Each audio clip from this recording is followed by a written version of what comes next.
Okay, main event, romance, finance, love, and marriage. All right, this is what they want you to be out here. It's the evil world we live in. Where does it says romance damages people? All right, let's hear this right here. CGA been giving y'all this bit of advice for a very, very long time. I've been telling you guys, really, romance is just as reckless as pornography. All right, we know how much science tells us. You know, the world wants to tell us how reckless prawn is. Prawn, corn. What'll happen is they'll tell men are going to be addicted to corn and they're going to be doing this. And this is why they have bad relationships. This is why they have intimacy problems. This is why they can't keep an erection when they're with a real woman, right? They'll tell you how damaging prawn is. But romance is just as damaging, all right? The idea of romantic love and soulmates. These things are damaging billions and billions of people worldwide. Specifically in America, people's self-esteem is attached to their relationship. Right. And even when they say I'm happy single, that's an indicator of they had to shift their mental approach to relationships for them to be happy single, meaning that they're supposed to be miserable single, but they go about having to prove how happy they are single. All right. So that shows you how the damage is, where the norm is supposed to be romance. And when they don't find it based on their own living choices and their expectations and their lifestyle, when they don't find it, they're supposed to find happiness being single. Even men, the single, lonely, male epidemic. All right, they're saying these men are going to be depressed. Why? Because romance.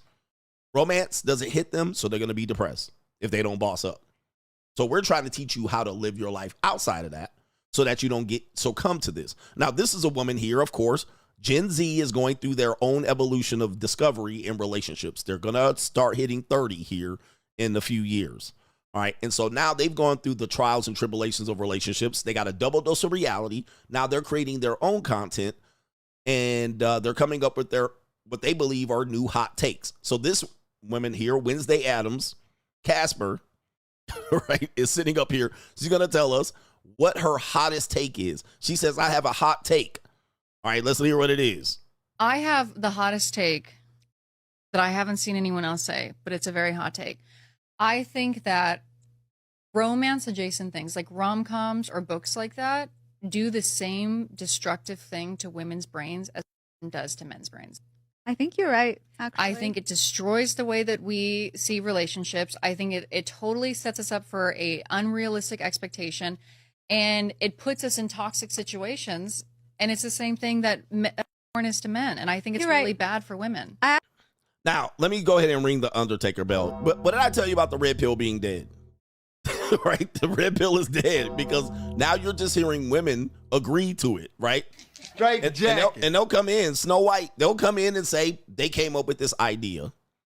Okay, now, first of all, I didn't come up with this idea either, but I fucking did this stream 5 years ago. Again, breaking news. This is why I say the red pill is dead, because you do have just so many women that have to agree with the reality at some particular point. You know, these women are on Instagram selling box. Tell me not. Tell me so. All right. So she said, I have the hottest take that nobody's talking about. Nobody's ever talked about this. False. And people like people just really just overlooked me. You know what I mean? But they didn't listen to me. They hated me. They shadow banned me. They put me on the fucking list, but nobody talked about it. This is not a hot take. I've broken this down many, many, many, many, many, many times. Straight jacket. I mean, hundreds of times I've broken this down. Yes, it does damage to women primarily, but who is doing damage to is men. It's doing incredible damage, but whores, they don't have this problem anymore, right? They're trying to find somebody that doesn't know about their whore past. So they already realized they for the streets. Okay? In these streets. They already realized they done the trains, the orgies, and all of that. They hooked up. They fucked who they wanted. Now they're trying to finesse niggas into romance. Lonely niggas like you. All right? And throw that leftovers on your goddamn doorstep. All right, but nobody's talking about it according to her. Let's hear her out here. I actually stopped dating ever since I started reading all these type of books. And when I date, I actually date amazing men. Like, they're all buying me flowers, doing all the dinners, like everything I said that I'm looking for myself. I get that. But you're right. Ever since I've been reading all these fantasy books, I've completely stopped dating because no one can compete with those men. There we go. So 80-20 rule, women are standards are delusional. This is all red pill stuff. So look, this is all red pill stuff. What did they do? They defanged the red pill. They took the fangs out. Now they're just agreeable. I guess we are a little bit more delusional. So now what video can you make as a rebel contemplate? Women are delusional. Who are you going to just trigger, men? You're not waking nobody up. They've already woken up to their reality. Has the modern dating landscape confused you? Have many of the standards that you heard you're kind of tired of hearing about, and you're wondering, what does it all mean? Well, look no further.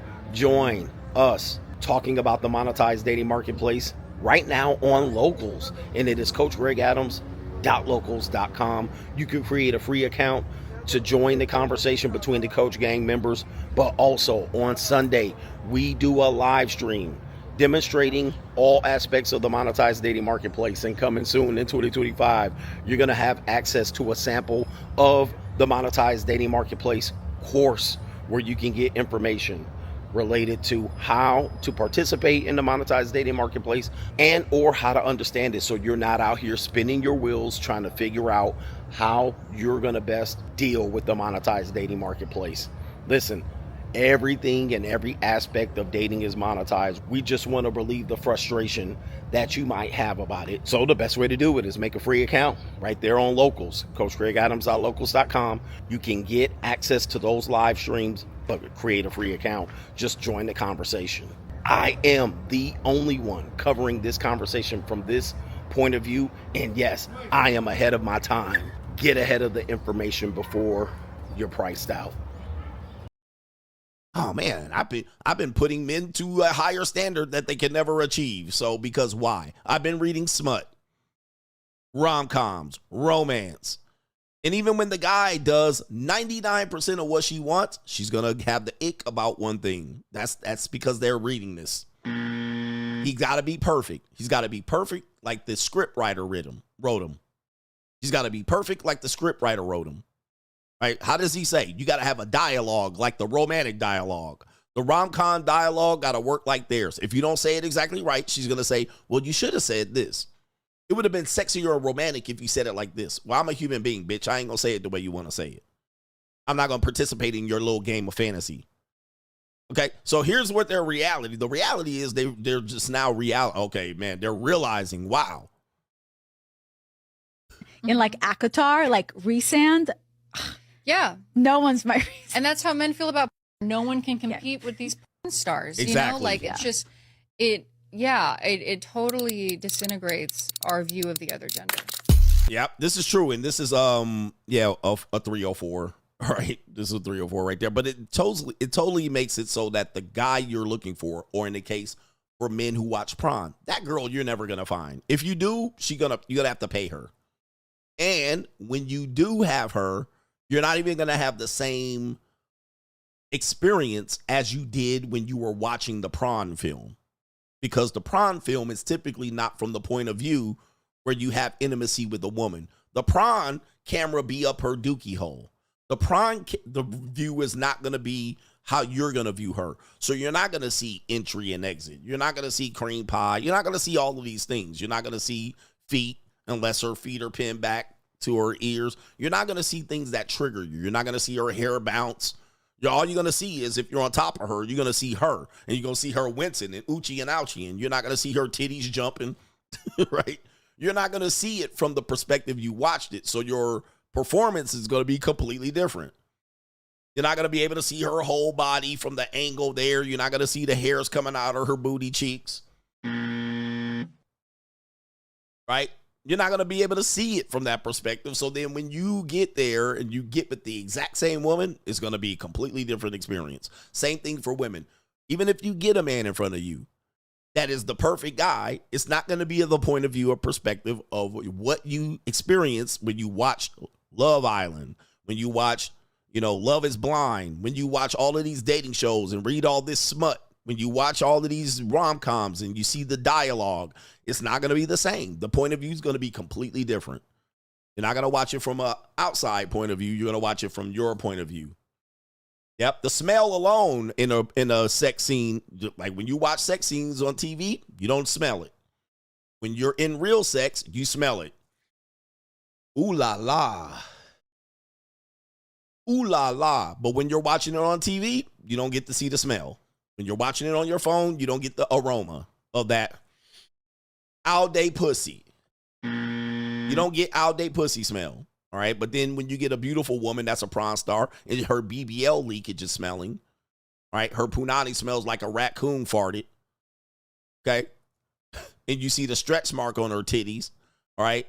And you see her looking like she just woke up in the morning. It's not going to smell the same. It's not going to look the same. It's not going to have the same smell, right? It's not going to have the same look. And it's not going to be as arousing as it looked like when you were watching it on the video. The point of view. The point of view. So the point of view is going to change. You're going to smell musty underarms, funky ass breath. It's going to be completely different. Then when you bust a nut, you can't just turn her off like you do the video. All right, you bust a nut, you turn her off, and you clean up, and you go to silence. When you're with a real woman, when you bust a nut, she's still there unless you pay her to leave.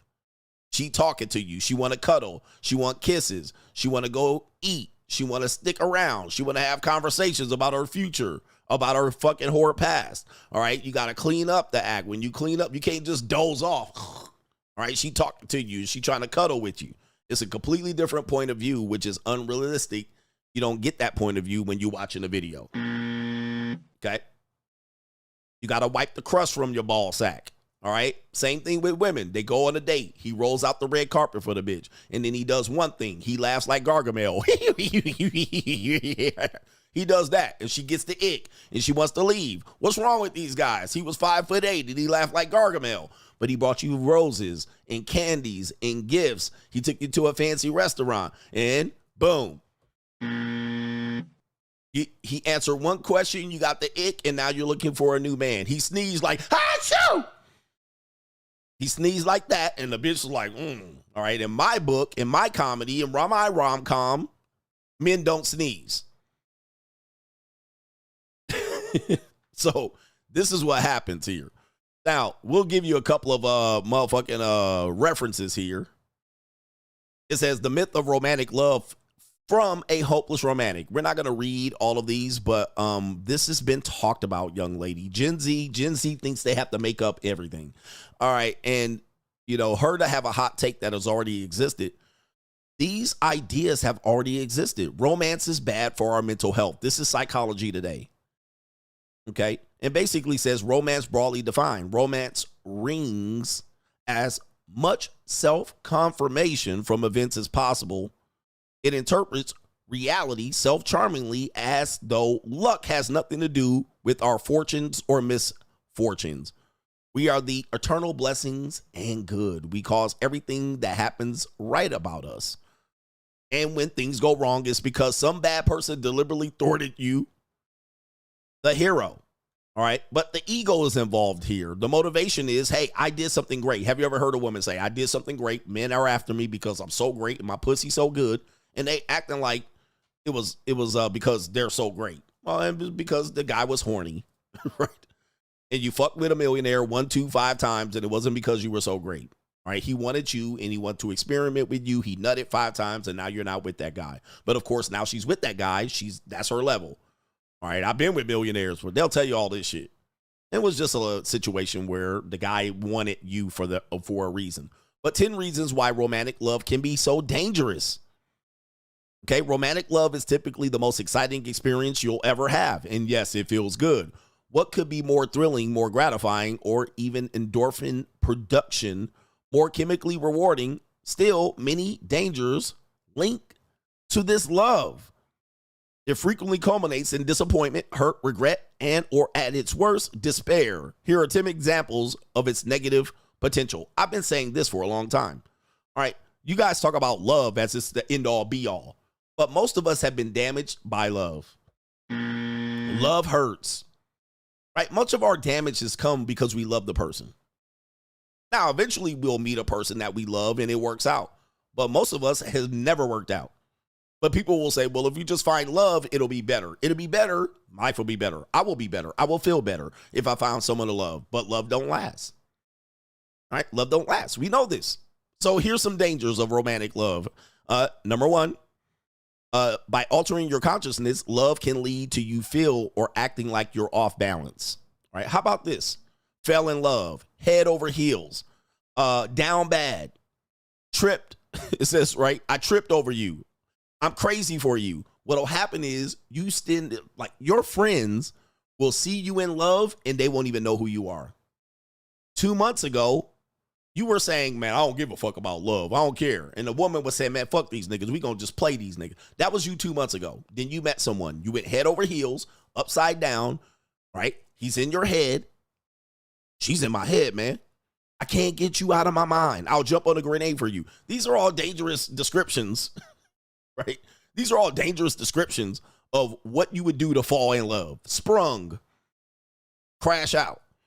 There's never a great addition, but what'll happen is you'll start doing things that even your friends and family will say you're crazy for. All right, this is crazy. It's dangerous because when this leaves, people tend to have an attachment issue or it defines them. They're hurt, they're bitter, they got in pain, their heart got broken. Right? These are all things that people don't want to talk about, but they'll just say, if you find someone that's about you and that's down for you, that doesn't exist for most people. All right, powerful feelings about your beloved not only dim your clear-sightedness, but also what your friends and relatives may tell you. Yep, there's a strange, involuntary, uncontrollable aspect to romantic love. It diminishes your ability to think logically about what's happening to you. What about this? It could be that when you speak to or even think about this person, the person you're in love with, you feel tense, uneasy, nervous, and all of that stuff. You overlook red flags. Your ability to think lucidly is compromised when you are fully in a romantic feeling. It can threaten and undermine your integrity. Okay, how about this one? Trusting someone is never without danger. I just said that. People think I'm out here just on some bitter shit, but this is psychology right here today. Trusting someone is never without danger. When you trust someone, nigga, you are opening yourself up to danger. Because all it takes is one event, maybe 2, 5 events for that person to break your trust and crush you. Crush you. You're like, but I thought. And what do they say? Well, I didn't think that was such a bad thing. And then it's up to your interpretation of, are you the bad guy? Are you expecting too much, or vice versa? Is she expecting too much, or did they really damage your trust? Did they really fuck you over? Well, you're really tripping over this. It's just something little. It's not that big of a deal. All right. Or, yeah, I really hurt you. I really want to take accountability for hurting you. Hurt me back. All right. But it says closely related to the above is that if a relationship is cut short, you'll likely become more cynical. I mean, that's bitter and hurt. The more experiences you have, you'll be more cynical, less trusting. You'll be like, nah, fuck that. You typically hear older people be like, fuck that. Why? They went through it, and they're like, nah, hell no. In a romantic relationship, it's normal to become preoccupied with your love object, which means that then your hopes, your dreams, and fears can now be so absorbed that you may not be able to adequately attend to other responsibilities and commitments like study, vocation, and other important relationship pursuits. That's literally the basis of the free agent lifestyle right there. And boss up is that when you're broke and you only have love to give, then guess what? Your dreams go bye-bye. Your dreams are building is going gone. Building with this bitch is impossible because eventually it ain't going to work, right? You stop working. You stop studying as hard, right? You stop reading your books. You stop doing your projects. You stop, getting A's on your tests and quizzes. You stop hustling. Your ambition goes into the fucking gutter. You start wasting time. The time starts going to that person. If that relationship doesn't work, you blame that person for fucking up your hopes and dreams. Guys, this is what people have to get real with. All right. And number 10, it pertains specifically to single women. Bella DePaulo, referring to several subjects or studies of the subject, was reported that the career aspirations of many women end up taking a backseat to all-consuming aspects of romantic relationships. So she puts her career on the back burner. This is what a lot of women fear. I'm not giving up my career for my love pursuits. So these are dangers of romantic love that the rom-coms and the movies never acknowledge. But about romance can ruin you. These are all these things here that I'm just showing that people do already have this perspective. How a relationship becomes a god. Okay? You have a good naive approach to love, like an impulsive teenager. But in relationship, It says this means right here, essentially, your relationship becomes your God. Men, trad treat their marriage like it's a God. They'll say God, marriage, family, and some shit. So they'll put it on par where it rests on a high pedestal, where it defines them, where they say, if you don't have it, then something's wrong with you. But I found someone that rocked with me, so I'm good. You didn't find someone that rocked with you, so there's something wrong with you, right? You're not doing better for yourself, society. You be a better person. It becomes your God. You becoming a better person resides in the relationship. It becomes the God, right? So you're deifying relationship and marriage. When you're absent of it, you're supposed to be down bad, bitter, broke, lonely, so forth and so on. Okay. Moving on, the toxic reality of rom-coms. I'm just speeding through this, all right? It's not a big thing. You can all use these as sources. But these are tons of sources related to this. The dangers of romantic comedies out here. Okay, this is another article here. And much of these articles are pre-propaganda. All right, now we live in the propaganda mental health phase. All right, but this was pre-propaganda, many of these articles. And it was also pre-promotion of gay agenda. Pre-promotion of gay agenda. So you're going to hear more heterosexual behaviors in this stuff.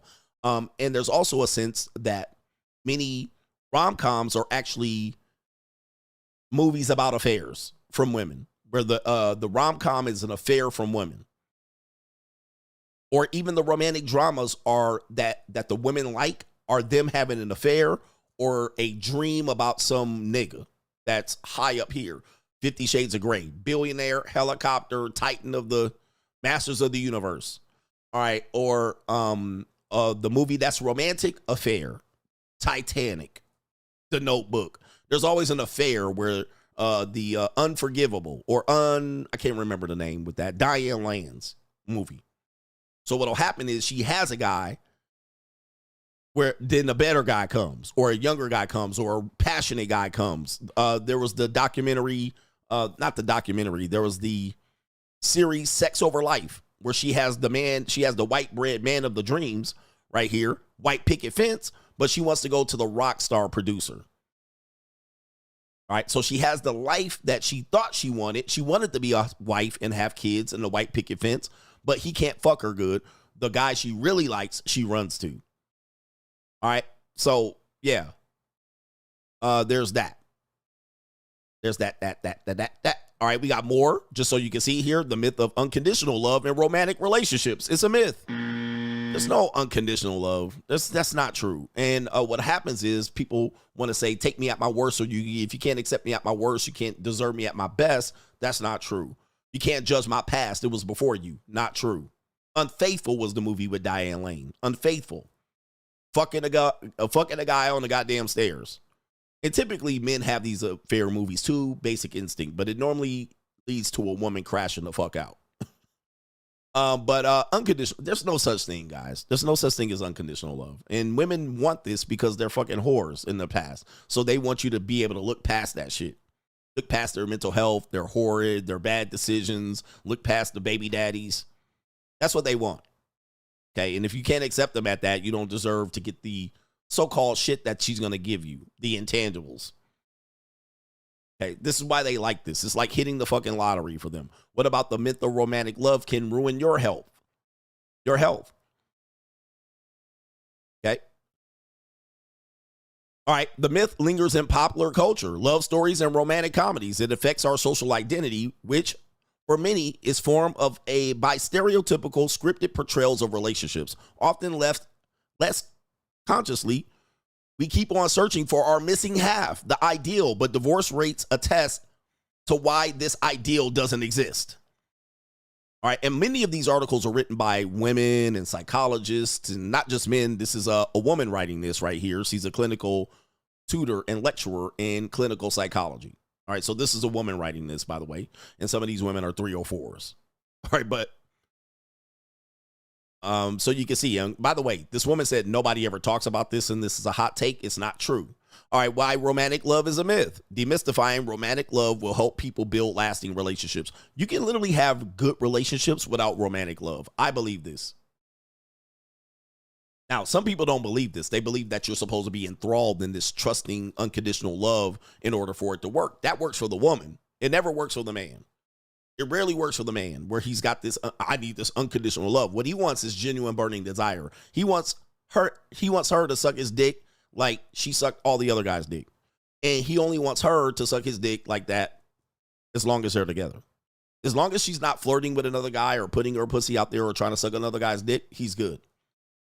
All right, but what happens is we start putting this idea that we have to have a perfect romantic relationship and loving relationship for the relationship to work. This is not true. Not even monogamy. You don't even need monogamy for a relationship to work. It's not necessary. Okay? It's what you thought you needed, but you don't need it. There's people that are non-monogamous and don't really love each other like that do very well. They don't need flowers and candies and chocolates. Now, they don't need it all the time, but what people think that's a steady state of this behavior. You're always going to be romantic. You're always going to feel good around each other. You're always going to be attentive. You're always going to give their attention on them and not other things like work and video games and hobbies. All right, these things, becomes dangerous. And so that men that lack experience think this is going to be their savior. Let me just tell you something. For you ugly, recessed chin, bird chested ass niggas. All right, you niggas that look like trolls. Let me tell you something. You guys are getting a major benefit by looking like this because you're being absent of this. But let me tell you, you ain't missing shit out here but some good feelings every now and then. All right. If you're incredibly handsome, you know you've been out here, been hurt and all of that shit. And if you're halfway handsome like myself, you realize that it's even more difficult because you'll get it and then you'll realize you got to jump through hoops to keep getting and getting. It's like plunking coins in the shit. And you realize that at the end of the day, who you become? Who did you motherfucking become from this? Some of you guys lucked out. Some of you guys basically are the guy that we showed you. The woman was reading his ass the riot act in his own marital home. All right, this nigga. You become this guy right here, popping off at the mouth. 2 minutes ago, and you still running off at your mouth about why I got your card. All right, so much for romantic love, right? And they got a nice house and cars. Well, he had a car. He don't got it now. Look at that. Nice house, everything. And there's no romance left. Romance is gone. So is his own personal pussy. It's gone. Right here. It's gone. There's nothing there. So a lot of people are missing out. They feel like they're missing out. FOMO, but they ain't missing out on really shit. Okay, you're just missing out with the pulls and tugs, demystifying myths about love that lead to unrealistic expectations. Couples Therapy by Sarah Moore, LPC. All right, so this is not anything new that I'm bringing up. I brought it up a long time ago. I've been trying to tell you about this. All right, but it's here. Myth, you'll experience love at first sight. I'll experience lust at first sight. Myth, your partner should be your everything. I've been saying that's false. No, you should strive to completely avoid conflict. False. You're going to argue. You'll share all the same interests. Definitely not the case. All right. Most of my most successful relationships, we were polar opposites. We did not have. Now, I found that when I had interest, like the person had the same interest in me, I found that it was initially good, but then it was bad after that. It worked initially and it attracted me to that person. But once you went along the lines, it was bad. And love should fix all your problems. Exactly. This is where people have, because they don't want to talk about the realities of it. I talk about the realities. All right. Love doesn't fix shit. Not at all. It ain't going to help you get any closer. Now, the feelings and commitment and trust and all of these things going to help. But love should fix all your problems is false. All right. That's like saying children will fix all your problems. If we have a child, we'll become closer. No. No, these are all myths that we need to demystify so we can help men and women become better. The myth of unconditional love, why it harms long-term romantic relationships. All right. If you have a myth of unconditional love and he should be able to accept me how I am, even though I got fat or cheated, man or female, you're going to find that that person's going to fall out of love. And then you're going to say monkey branched and she was hypergamous and you're going to come up with excuses. The reality is there is no unconditional love. All right. People can practice it, but that should not be you should not accept that. And The Truth and Myth of Unconditional Love by Jennifer Schultz. All right. So you see a lot of women that actually are writing about this, but this doesn't get pushed through the media. All right. Unconditional love means accepting everything without question. You guys realize most of the time you meet a new person, What do they don't want you to do? Question them. They don't want you to question their past. They don't want to question them about their past romantic relationships. Question, if they're telling the truth. Are you telling me the truth about this? Question where they've been. Question who are they messaging. They want you to avoid this. Now, this becomes manipulative. Some people are innocent. They're doing nothing. Some people have no skeletons in their closet. Nothing. But many people do, and they manipulate other people, only to find out when you start asking the tough questions, guess what? Reality hits, and there's no more love left. Because now you're like, who the fuck is this person? You knew him for 5 months, 4 months, 3 months, 6 months, a year. Then you start asking questions, and then you start getting answers. And you're like, what the fuck am I doing? Another myth, love don't cost a thing. Love don't cost a thing. Major myth. I get it for free. All right, she liked me, and she gives me free access. False. Remember, all these things I've been telling you for a long time. There's no free fucking love. Love costs like a motherfucker, all right? Not just financially, but emotionally, time consuming, and it often produces not many great rates of return. Right? We all had great relationships that ended. It's okay. Doesn't define you. They were going to destiny end anyway. But if you define yourself by this, you will find that you're going to become damaged. And today, guess what we have? 64% say it's environment. Shout out to you. What we have is that people are looking for answers, and their answers reside in love. Men, coach, what if I want to have kids? Adopt, hire a surrogate, wait for the artificial womb, have kids out of the country. Nah, coach, that ain't the solution for me. All right. What he wants is a love child. What he wants is to be able to believe that the woman that he puts his raw dick in and nuts in, he's the only one that has done that. And he wants to ensure that that child is his, and it is made for free, for very little cost, out of the labor of love. That's what he wants. That's what the fuck he wants. Anything outside of that is not going to be the story. I can't drum up a story related to that. Only for that kid to later be ripped out of his fucking life. Because he fell out of love with the mother. And he didn't mitigate the risks. He took the chance on love child, and he fucking got lost. He fucking lost. Right? This is the damage. This is the damage. Most children were made out of fucking recreational sex, number one, or some temporary love, number two. That's how children are made. The marriage and divorce rates show you this. The single mother rate shows you this. This was a recreational act where both of you guys were not intending to make a baby. You were just fucking.